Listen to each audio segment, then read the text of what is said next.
धार्मिक तल का अंदरूनी सारा विकास परमात्मा की बुख करके होया है। बाहर का सारा विकास पदार्थों की बुख करके होया है। अंदरूनी सारा विकास परमात्मा की बुख करके होया है। हुण दो तीन नुकते गहरे इन्होंने समझण की कोशिश करना जरा। अगर एक गल पकड़ विच आ गई तो धर्म के मूल कुछ नुकते साड़ी पकड़ विच आ जाएंगे। जन्म तो भोजन की भुख है, जन्म तो भजन की भुख नहीं है। एक बच्चा भी रोंदा है दुध लई, भोजन लई, परमात्मा ने नहीं रोंदा। एक बच्चा भी रोंदा है मां लई, जे थोड़ा जिहा वड्डा होंदा है तो समझ आती है मां है मेरी, प्यो है, प्यो लई रोंदा है, मां लई रोंदा है, गुरु लई परमात्मा लई नहीं रोंदा, नहीं रोंदा। रोंदा तो मनुख सारी जिंदगी है। दुध लई रोंदा है, फिर मां लई रोंदा है, प्यो लई रोंदा है, फिर धन लई रोंदा है, पदार्थां लई रोंदा है, फिर पत्नी लई रोंदा है या पति लई रोंदी है, फिर बच्चियां लई रोंदा है, पुत्रां लई रोंदा है, मित्रां लई रोंदा है, वतन लई रोंदा है। रोना तो सारी जिंदगी जारी रहिंदा है, जारी रहिंदा है। जिहड़ा विछड़दा ते रोंदा है, पुत्र विछड़े रोंदा है, मित्र विछड़े रोंदा है, पत्नी विछड़े रोंदा है, पति विछड़े रोंदा है। विछोड़ा तड़पा के रुला देंदा है। इनू बड़े सोहने ढंग नाल बयान किया है गुरु नानक ने। वडहंस राग का शब्द है, बड़ा प्यारा शब्द है पहले पातशाह का। जिंदगी की चाहे वह संसारक जिंदगी है तो चाहे परमार्थक है, गुरु नानक बहुत गहराई नाल छूंदे, बड़ी गहराई नाल छूंदे। साहिब कहते मैं रोवंदी सब जग रुना, रुनड़े वणों पंखेरो। मैं रोई रिजक की खातर, सारा जगत रोंदा, पशु पक्षी तक रोंदे जे रिजक ना मिले, वह भी तड़पदे भुखे प्यासे। पानी तो उन्होंने भी चाहिए, खुराक तो उन्होंने भी चाहिए, तड़पदे पिटदे रोंदे कुरलांदे। मैं रोवंदी सब जग रुना, रुनड़े वणों पखेरो। मैं रोई परिवार लई, सारा जगत रोंदा है। मैं रोई पुत्रां लई, सारे रोंदे, पशु तक भी रोंदे।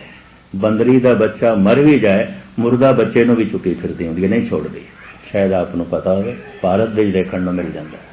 बच्चा तो मुर्दा है पर सीने नाल लाई फिरदी है, इंज एक हाथ नाल लांदी क्योंकि उन ते गिर जाएगा। जिंदा बच्चा तो आप पकड़ के रखता है मां नूं, पर तो मर चुके हैं, पकड़ नहीं सकता। आप पकड़ के तीन पैरों नाल, एक अगले हाथ नाल ते दो पैरों नाल चलदी है, एक हाथ नाल उस मुर्दा बच्चे नूं संभालदी है। लीरा लीरा हो जाता कई दफा मुर्दा बच्चा, तां भी नहीं छोड़दी। इतनी ममता, इतनी ममता। मैं रोई पुत्रां लई, सारा जगत रोंदा है, पशु पक्षी तक रोंदे। मैं रोई रिजक दे रही, भोजन दे लई, खुराक लई, सारा जगत रोंदा है, पशु पक्षी तक रोंदे। मैं रोई पदार्थां दे लई, सारा जगत पे रोंदा है। मैं रोवंदी, बड़े कीमती बोलने गुरु नानक देव जी महाराज, वडहंस मल्ला पहला। मैं रोवंदी सब जग रुना, रुनड़े वणों पंखेरो। एक ना रोना मेरे तन का बिरहा, जिन्हों फिरों विछोड़ी। हे प्रभु विछोड़ा ते तेरा भी है, न तेरे विछोड़े ने तड़पाया ना रुलाया। रोने मेरे को पुत्रां दे ने, मित्रां दे ने, धन दे ने, संपदा दे ने, पत्नी दे रोने ने, पति दे रोने ने। हे प्रभु मेरे को तेरा रोना नहीं है, नहीं है। हंजू है न मेरे को, उन्हां हंजुआं की कीमत है। धन कीमत होवेगा, पत्नी कीमत होवेगी, पति कीमत होवेगा, कोई भरा कीमत होवेगा, पुत्र कीमत होवेगा, मित्र कीमत होवेगा। मेरे हंजुआं की तो कीमत नहीं है। परमात्मा के विछोड़े च तड़पया हुआ हिरदा जब रोंदा है तो जब परमात्मा वड मुला उसकी कोई कीमत नहीं। यकीन जानो उन्हां हंजुआं की भी कोई कीमत नहीं। कोई इन्ने महान ने, किसी भी तीरथ का जल मनुख के पापां नूं नहीं धोंदा। तड़पे हिरदे च परमात्मा के विछोड़े च निकले हुए दो हंझू जन्मां जन्मांतरां के दागां नूं धो देंदे, पापां नूं धो देंदे। भाई साहब भाई नंद लाल, दो चशम मन के दरियाए, अजीमल शान है गोया, जहर अशकंब बवद शादाबिए सरबाग बाग ही जा। ये दो हंजू दो वगदे दरिया ने, इन्हां दो हंजुआं दे नाल मैं सैकड़े हिरदियां दे बाग बगीचे हरे भरे कर सकदा। उन्हां दो हंजुआं च इतनी ताकत, इतनी शक्ति। भाई साहब होर भी कहते हैं, धन गुरु अर्जन देव जी महाराज के बोलते हैं, हो रह न सका बिन देखे प्रीतमा, मैं नीर वह चले जो। मैं फिर अर्ज करा, रोया मनुख बहुत है, परिवार ਲਈ रोया है, पदार्थां ਲਈ रोया और रो रहे, अजे भी रो रहे। सुकरात तो इत्थे तक कहता है, सत समुद्रां दे च इतना पानी नहीं है जितना पानी मनुख दी अखां चों निकल चुके हैं। सत्तां समुद्रां च भी इतना पानी नहीं, इतना मनुख रोया और रो रहा। इकरा नूरा मेरे तन का बिरहा, जिन हों पिरों विछोड़ी। भाई साहब भाई नंदलाल, धन गुरु गोबिंद सिंह जी महाराज दे आनंद सिख और बैरागी आत्मा, इतनी तड़पी हुई बैरागी आत्मा। मस्या दी रात सी कि धन गुरु गोबिंद सिंह जी महाराज आनंदपुर साहब की गल है, किले ते टहल रहे उच्ची फसील ते, कन्नां दे हौकियां दी आवाज आई। महाराज हैरान हो गए हैं, अद्धी रात का वक्त हौके, कौन हो सकता है? हौके विछोड़े की पीड़ा चो निकलते हैं। कुछ भी विछड़ गया हो, धन विछड़ गया हो, वतन विछड़ गया हो, मित्र विछड़ गया हो, पुत्र विछड़ गया हो, पत्नी विछड़ गई हो, पति विछड़ गया हो, कुछ भी विछोड़ा हो जिस नाल बहुत प्यार हो, तड़पा के रुला देंदा है और हौके निकलते हैं। हौके महान हौके सन, बड़ी दिल की गहराई चो निकलते सन और हर हौका अपनी प्रेरणा देंदा है। कुछ हौके ऐसे होंदे ने यकीन जानो जला के ही रख देंदे ने। संसार भी जलन चो निकलते हैं, पीड़ा चो निकलते हैं, दूजे नूं भी बेचैन ते परेशान कर देंदे। जब कोई रब्बी विछोड़े च हौका निकलता है, किसी नाल टकराए, यकीन जानो उस दे अंदर भी कोई सुती कला जागेगी, उस दे अंदर भी कोई रब्बी उमंग ते तरंग पैदा होगी। ये भी मैं अर्ज करा, उन्हां हौकियां च अपना असर है। सतगुर खिंचे चले गए उस पासे भी कौन हो सकता है इस वक्त। अंधेरे च अपनी मस्ती च बैठे सन भाई साहब, जब गौर नाल सतगुर ने देखा तो पहचान गए, ये शायर आजम नंदलाल है। ते नंदलाल नूं भी महसूस हो गया मेरे कोल कोई खड़ा है, कोई खड़ा है। गौर नाल देखा, उन्हों की गजल है बड़ी कीमती, किसी ये सारी थोड़े सामने रखांगा।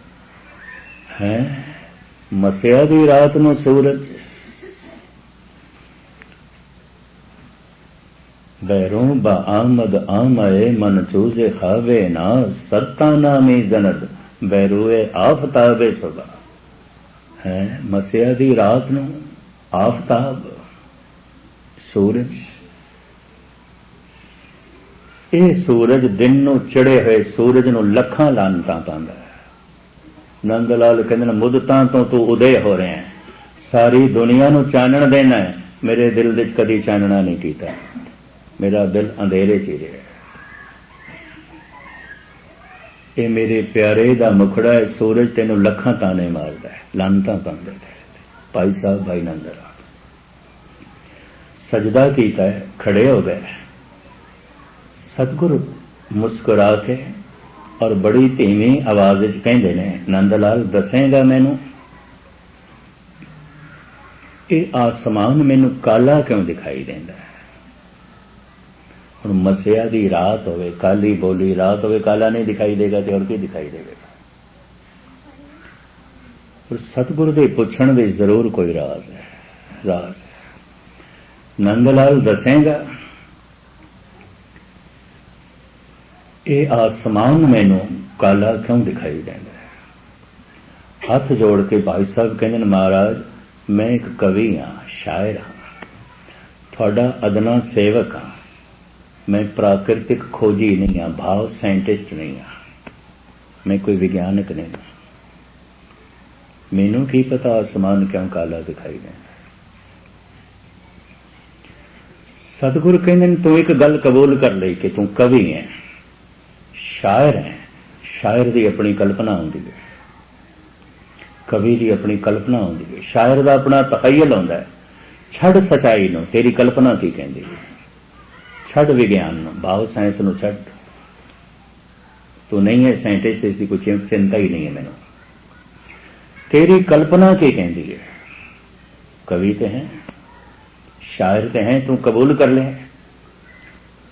भाई साहब कहने दाता जे मेरी कल्पना तो पुछ दे तो फिर ये है, रंगश कबूद कर दिले अज पुर सुरार साख्त अज बस के दूध आहे मन अज आसमां गुजस्त। ऐ मेरे पातशाह, परमात्मा दे विछोड़े च जिहड़ा है मेरा हिरदा तड़पे है थोड़ी संगत करके, ते इस तड़पे हुए हिरदे चों जिहड़े हौके निकले ने, ये हौके जद आसमान ते पहुंचे ने उन्होंने ही साड़ के काला कर दिता।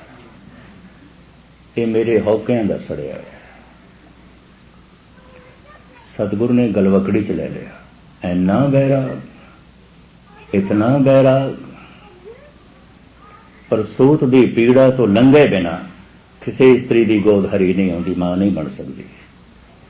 अध्यात्मक मानसिक पीड़ा तो लंघे बिना कोई संत नहीं बन सकता, कोई भगत नहीं बन सकता। कोई बच्चों का तमाशा ना समझ लेना धर्म ना, बड़ी कीमत चुकानी पैंदी, बड़ा मुल चुकाना पैंदा। भाई साहब भाई नंदलाल इस संबंधी जो कुछ कहते हैं, शाखे उम्मीद आशिक हरगिज समर न गीर। समर कहते ने फल नूं, शाख कहते ने बूटे नूं। फारसी दे छोटे बूटे नूं शाख कहते ने, असी शाख दरखत की वड्डी टहनी नूं कह देने, वो शाख बूटे नूं कहते हैं। शाखे उम्मीद आशिक हरगिज समर न गीर। ऐ आशिक, ऐ प्रेमी, ऐ रब दे प्रेमी, तू उम्मीद का बूटा लाया, आसा का बूटा लाया। एक गल सुन ले, इनू मिलाप का फल नहीं लगना, नहीं लगना, नहीं लगना। हैरानगी होगी। नंदलाल जैसी आत्मा ऐसा आखे, ठीक है तू प्रेमी है, नितनेम करदा होवेगा, आउंदा होवेगा गुरुद्वारे, ठीक है तू धर्म के सारे नियमों की पालना करदा होवेगा। अवल तो लोग ये भी नहीं करते, ये भी महर्ज करते हैं, चलो करदा होवेगा। शाखे उम्मीद आशिक हरगिज समर न गई। ऐ प्रेमी, ये जिहड़ा तू उम्मीद का बूटा लाया, इनू मिलाप का फल नहीं लगेगा, रब्बी मिलाप का फल नहीं लगेगा। क्यों? कारण तू सिंचिया ही नहीं, इसनों इनू सिंचिया ही नहीं, पानी नहीं पाया, तो हरा भरा किमें होएगा? फल तक किमें अपड़ेगा ये बूटा, तो फुलों तक किमें अपड़ेगा? तो सिंचिया ही नहीं। उम्मीद के बूटे नूं मैं किहड़े पानी नाल सिंचा? भाई साहब दस दिन अज आबे अशके मैजगा ता सबज तरना बासद। मैजगा कहते ने ना दो पुतलियां नूं, परशियन दे मैजगा। इन्हां दो पुतलियां चों निकले हुए जल नाल इस बूटे नूं ते तू सिंचिया नहीं, खाक मिलाप लेंगा तू परमात्मा दा। ये बूटा ते सुक्का सड़ा, हरा भरा हुंदा है पलकां दे पानी नाल, अखां दे पानी नाल। मैं रोवंदी, गुरु नानक, मैं रोवंदी सब जग रुना रुनड़े बणों पंखेरू, एक ना रोना मेरे तन का बिरहा जिन हों फिरों विछोड़ी। हे परमात्मा विछोड़ा ते तेरा भी है, ना इस तेरे विछोड़े च मेरा हृदय तड़पया, ना ही मैं रोया, नहीं रोया। रोया बहुत हाँ, रिजक की खातर, परिवार की खातर, संसार की कमजोरी ने सतगुरु साडे सामने रखते। धन गुरु नानक देव जी महाराज का एक श्लोक थानू सरवण करावां, कितना बैरागी हृदय है। सुन नाहे प्यारे एक बेनंती मेरी। जन्म साखी इंज कहती है, बसरे तो बगदाद नूं जांदे मरूथल दे च लंघदे आया ये बोल उचारण कीते ने मेरे पातशाह ने। सुन नाहे प्यारे एक बेनंती मेरी, तू निज घर वसियड़ा हों रुल भस्मे ढेरी। तू अपने निज स्वरूप दे मस्त, असी तेनू टोल टोल के भस्म हो गए, भस्म हो गए, असी तेनू टोल टोल के भस्म हो गए। बैरागी हिरदे की दशा धन गुरु नानक देव जी महाराज इस तरह बयान कर दें, इन जो है साढ़े सामने जो है रख दें। तो खैर मैं अर्ज करा, सारा विकास संसार दे होया है भोजन करके, पदार्थों की भुख करके, और कुछ भी नहीं। सारा विकास अध्यात्मक मंडल दे होया है, धार्मिक जगत दे होया है परमात्मा की प्यास करके, परमात्मा की भुख करके। दो नुकते थोड़े सामने रख के इस वक्त मैं समाप्ति करा। जिसनों भोजन की भुख नहीं लगती, नहीं लगती, आयुर्वेद आचार्य कहने रोगी है, बीमार है, नहीं लगती। शरीरक तल ते रोगी होवेगा, तंदुरुस्त बंदे नूं भुख लगती है, और चंगी भुख का लगना तंदुरुस्ती की निशानी मनिया जाता है। यह भी मैं अर्ज कर दिया। 104 डिग्री का ताप चढ़िया होवे, बुखार चढ़िया होवे, तो 36 प्रकार का भोजन परोस के अगे रख दईए, नहीं खांदा, कहता नहीं मैनूं नहीं चंगा लगता। एक भुख नहीं है, एक ताप ने जबान के जिहड़े सूक्ष्म तंतु ने जिहड़े स्वाद नूं महसूस करते हैं उन्होंने भी शिथिल कर दिता है, कमजोर कर दिता है, उन्होंने स्वाद भी नहीं आता। तेज बुखार चढ़े मनुख नूं पदार्थ दे रस भी स्वाद भी नहीं आता। क्यों? बुखार आखिर जबान नूं भी तो चढ़िया, जबान दे वो तंतु जो रस नूं महसूस करते हैं वह भी कमजोर हो जाता, शिथिल हो जाता। अगर कोई आखे मैनू रस नहीं आ रहा, मैनू भुख ही नहीं है और भुख लगती भी नहीं, तो समझ लो रोगी, रोगी है, बीमार है। जिस जिस मनुख के अंदर भजन की भुख नहीं है, नाम की भुख नहीं है, भुल के भी उन्हें समझे कि मैं मन करके तंदुरुस्त हाँ, कतई नहीं, रोगी है, रोगी है, बीमार है। जिस मनुख के अंदर भोजन की भुख नहीं पैदा होती, ऐसे रोगियों की तादाद बहुत थोड़ी है, बहुत थोड़ी है, बहुत थोड़ी है। जिन्हों के अंदर भजन की भुख नहीं है, ऐसे रोगियों नाल सारा संसार भरिया पे। गुरबाणी पे कहती है, जो जो दिसे सो सो रोगी, रोग रहत मेरा सतगुरु जो। जेड़ा दिखाई देंदा रोगी, बीमार, भुख है ही कोई नहीं, तड़प है ही कोई नहीं। जो जो दिसे सो सो रोगी, विकारां दा ताप चढ़िया होया, बड़ा हंकार दा ताप चढ़ गया होगा, बड़ा लोभ दा ताप चढ़ गया होगा, बड़ा वासना दा ताप चढ़ गया होवे, परमात्मा की भुख किथे, ईश्वर की भुख किथे।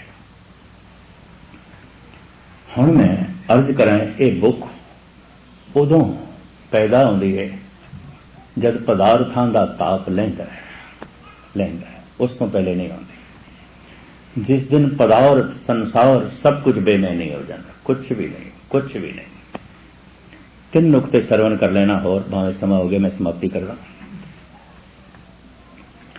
बहुता धन प्राप्त करके, बहुते पदार्थ प्राप्त करके, अगर सही ढंग नाल उसने प्राप्त किए ने तो मनुख सही है, उन्होंने अंदर की कंगालता का पता चल जाएगा। भाई इतना धनाढ़ होके मैं कंगाल हाँ, इन्ना चिंतातुर, इतना दुखी, इतना परेशान, जबकि काम साधारण मनुष्य भी इतना नहीं। बड़े बड़े जो दिसे लोग, तिनको व्यापे चिंता रोग। बहुता धन प्राप्त करके अंदर की कंगालता का पता चल जाता है। बहुते धन नूं प्राप्त करने का अगर कोई लाभ है तो यह है, अंदर की कंगालता दिखाई दे जाती है। बहुता धन प्राप्त करके भी अंदर की कंगालता नहीं दिखाई दे रही, मूर्ख होवेगा, जड़ बुद्ध होवेगा, पशु होवेगा, कोई अकल नहीं होवेगी। दूसरा भी सुन लेना, निर्धन है, कोई भी धन नहीं, बस्ता टूटी झोपड़ी चीर सब छिन्ना, बिल्कुल निर्धन है। ਤਾਂ ਵੀ परमात्मा की भुख पैदा हो गई, कोई पूर्वले संस्कार होणगे, देवता होएगा, ਐਵੇਂ नहीं हो सकता। ਇਹਦੀ पूर्वली कोई तपस्या होएगी, ਇਹਦੀ पूर्वली कोई साधना होएगी। कबीर कोल धन तो बिल्कुल नहीं है, रविदास कोल तो बिल्कुल नहीं। रविदास तो कहते दारद देख सबको हंसे ऐसी दशा हमारी। हे प्रभु मेरी गरीबी वेख के पता नहीं कितना मेरा मजाक उड़ाते, मेरे ते हंसते हैं, जुतियां गणदे, भगत बनिया फिरदा। कबीर कहते मेरी जात ते लोकी हंसते हैं, कबीर मेरी जात को सब कोई हंसने हार, पर बरहारी इस जात को जे जप्यो सिरजनहार। मेरी मुफलसी गरीबी का मजाक उड़ाते हैं, लोकी मजाक उड़ाते हैं, लेकिन फिर भी ये ब्रह्म ज्ञानी बन गए। इन्होंने अंदर की दौलत प्राप्त कर ली, परमात्मा नूं प्राप्त कर लिया। पिछले संस्कार सन, साधना सी, तपस्या सी। बहुता धन प्राप्त करके भी अंदर की कंगालता नहीं झलकी, ते परमात्मा की तड़प नहीं पैदा हुई। जड़ बुद्ध होवेगा, मूर्ख होवेगा, दिमाग नहीं होवेगा, इहदे कोल पत्थर ही होवेगा, कुछ भी नहीं है, कुछ भी नहीं। बहुती प्रभुता प्राप्त करके जे अंदर की कमजोरी का पता नहीं चलिया तो जड़ बुद्ध होवेगा, वरना बहुती प्रभुता प्राप्त करके अंदर की कमजोरी का पता चल जाता, कुछ भी नहीं। की है जो मेरे को इतनी प्रभुता। सिकंदर जैसे मनुख भी आखिरी समय तड़प उठे सन, की होया जे मैं इतने मुल्कों का बादशाह, इतनी धन संपदा है मेरे को, प्राण मेरे निकल रहे हैं, मैं कुछ भी नहीं कर सकता। मरण लगे सिर्फ मजबूर नहीं होता है, मजबूरियां पत्नी जिंदगी कितनी दफा घेरदियां ने मनुख नूं, और दिस पैंदा मैं कितना कमजोर हाँ, कितना कमजोर हाँ। बहुती प्रभुता प्राप्त करके, ताकत प्राप्त करके पता चल जाता है अंदर की कमजोरी का। बहुती प्रभुता प्राप्त करके भी जो अंदर की कमजोरी का नहीं पता चलिया, मूर्ख होवेगा, जड़ बुद्ध होवेगा, दिमाग नहीं होवेगा, पत्थर होवेगा। बहुत ही ताकत प्राप्त करके भी जे अंदर की कमजोरी का नहीं पता चल रहा, इस सोच शक्ति तो थले जी रहे, वरना आम ऐसा हो जाता अंदर की कमजोरी झलकन लग पैंदी। पर एक बारों भी कमजोर मनुख नूं अपने अंदर की कमजोरी दिखाई दे गई है, ये उहदे पूर्वली तपस्या होगी, संस्कार होणगे, ये उहदा पूर्व का ज्ञान होगा। यह भी मैं करा उंज नहीं होता, उंज नहीं होता। बहुता ज्ञान प्राप्त करके इसका एको ही लाभ है, अंदर की मूर्खता का पता चल जाता है। सिवाय अखरां के बोझ तो इलावा मेरे सिर ते होर की है। जिस विद्या नाल जिंदगी बदले ना, उसनूं विद्या कहने की लोड़ भी की है। और विद्या नाल हमेशा हंकार, लोभ, वासना वध जाती है। एक अनपढ़ मनुख इतना वासना दे विच रसिया नहीं आउंदा, एक अनपढ़ मनुख इतना लोभी हंकारी नहीं आउंदा जितना पढ़ा लिखिया हुंदा है। यह भी महस करते हैं, लंबा चौड़ा खुलासा करने की सुख लोड़ नहीं। बहुता ज्ञान प्राप्त करके इतना ही लाभ होता है, अंदर की मूर्खता का पता चल जाता है। पर जिसनों अजे भी अंदर की मूर्खता का नहीं पता चले, बाहरों भी मूर्ख होगा, अजे बाहरों भी कुछ नहीं जानता होगा। ये भी महस करते हैं, बाहरों तो कुछ भी पढ़ा लिखा नहीं है, पर अंदर के अज्ञान का पता चल गया। यदि बाहर की तपस्या होगी, साधना होगी। विद्यालयों के दरवाजे बंद सन, रविदास के लिए, कबीर के लिए कौन को आप ब्राह्मण नहीं पढ़ाते सन, तो छाया तक नहीं लेंदे सन, वो तो इन्होंने अछूत मनते सन। उन्होंने तो मंदिरों के दरवाजे भी बंद कर रखे सन, विद्यालयों के भी। पर इतना बड़ा ज्ञान उन्होंने अंदरों फुटे। रविदास कहते ने, मेरी जात कुड बांडला ढोर ढोवंता, अजू बनारसी आस पासा। मैं तो चमार हाँ, मेरे घर दे अजे भी आस पास मोए हुए ढोरां दी खल लांदे ने, चमड़ा रंगदे ने, जुतियां बनांदे ने, मैं करदा अज हूं, ये नहीं कि मैं छोड़ देता, अजे मेरी जात कुछ बांधला ढोर ढोवंता, अजहू बनारसी आस पासा। पर अब विपर ते प्रधान करे डंडाओ, तेरे नाए सरनाए रविदास दागा। विपर कहते ने ब्राह्मण नूं विपर प्रधान प्रधान ब्राह्मण सारियां तो विद्वान ब्राह्मण बनारस दा मैनू मत्था टेकदा है, डंडौत करदा है, चमार नूं मत्था टेकदा है। हे प्रभु पता चल गया चमार नूं मत्था नहीं टेकदा, तेरे नाम मत्था टेकदा जो तू मेरे हिरदे च आके टिक गया। ये उहनूं मत्था टेकदा है। ते कहो नानक सब तेरी वडियाई, कोई नाम न जाने मेरा। बहुता प्राप्त करके धन संपदा पदार्थ अंदर दी कमजोरी अंदर दी मूर्खता अंदर दी कंगालता दा पता चल जाए ये लाभ है। सब प्राप्त करने का ये लाभ है। उस्ताद ज़ौक़ कहते ने हम जानते थे कि इल्म से कुछ जानेंगे, जाना तो ये जाना कि ना जाना कुछ भी। जान जान के पढ़ पढ़ के मैं ये जाने है कि मैं कुछ भी नहीं जानता, कुछ भी नहीं जानता, कुछ भी नहीं जानता सिवाय अखरां दे बोझ तो इलावा और कुछ भी नहीं है, सिवाय सिर दे भार तो इलावा और कुछ भी नहीं है। ये एक लाभ है। ऐसे मनुख के अंदर परमात्मा की भुख पैदा हो जाती है। जिसके अंदर अजे भी परमात्मा की भुख नहीं पैदा हुई, अजे पदार्थों की भुख इतनी प्रबल होगी कित्थे पैदा, अजे प्रभुता की भुख इतनी प्रबल होगी प्रभु की भुख कित्थे, अजे काम वासना की भुख इतनी ज्यादा होगी राम की भुख कित्थे, प्रभु की भुख कित्थे। जिसके अंदर भोजन की भुख ना पैदा हो तन करके रोगी है, जिसके अंदर भजन की भुख ना पैदा हो वो मन करके रोगी है। भोजन की भुख ने बारों सारा विकास कराया है, भजन की भुख ने परमात्मा की भुख ने बहुत सारे धर्म ग्रंथों को जन्म दिता है, मंदिरों को जन्म दिता है, मस्जिदों को जन्म दिता है, चर्च को जन्म दिता है, धर्मशालावां को जन्म दिता है, बौद्ध मठां को जन्म दिता है, सोने सोने गुरुद्वारियां को जन्म दिता है। उसे ही भुख ने दिता है। कथा को जन्म दिता है, कीर्तन को जन्म दिता है, ध्यान साधना को जन्म दिता है, तीर्थों के रटन को जन्म दिता है। उस भुख ने बहुत कुछ पैदा किया है। धार्मिक जगत का यह सारा विकास परमात्मा की भुख तो होया है। और ये भुख पैदा हो सके सत्संग इस वास्ते है। ये भी मैं अर्ज करा, ये भुख पैदा होवे, ये भुख होंदी नहीं है। मैं अर्ज करा अगर 10,000 मनुख गुरुद्वारे विच बैठे होन, किसी मंदिर विच बैठे होन या किसी मस्जिद विच 10,000 मनुख नमाज पढ़ रहे होन, उन्हां च एक जगियासू होंदा जिहदी समझ आ जाती है। एक जगियासू होंदा, उहनूं जगियासू